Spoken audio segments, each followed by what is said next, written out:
morning to fellow Ghanaians. This is just one of the seasons that the sea gets rough. I'm an elder of Keta, Divine, Kojo Jokoto, popularly known as Kojo Baba or Mayor. I'm assuring all Ghanaians that this is nothing new. It has been happening year in, year out. Sometimes it gets more severe than today. So there's no cause for alarm. All that we are saying, this is Emancipation Beach.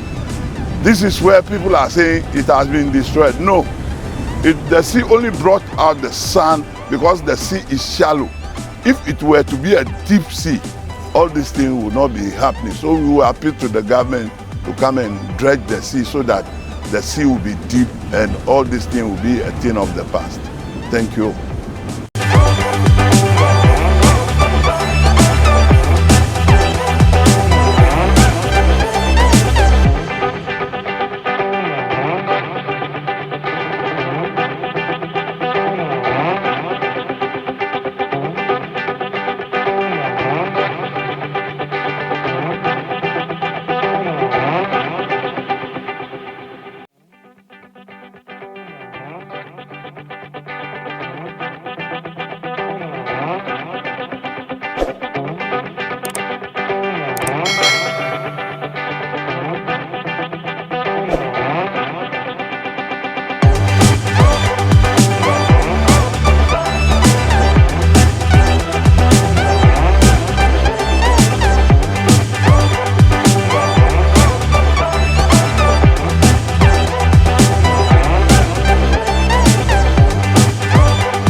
Before I say anything, I have to greet my fellow Ghanaians, all the Anglos, anywhere they are.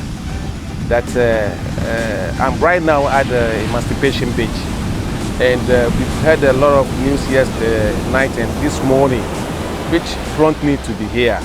Actually, during the Easter season, the sea gets rough, even rougher than this, but it's not anything new to us. The Emancipation Beach is calm right now and everything is in order. It's only in the waves and all the, I can say the rubbish and some of the used things they've poured inside the sea come outside here. But right now the people are tidying up the place, and I can say and assure everybody that the whole place is in order.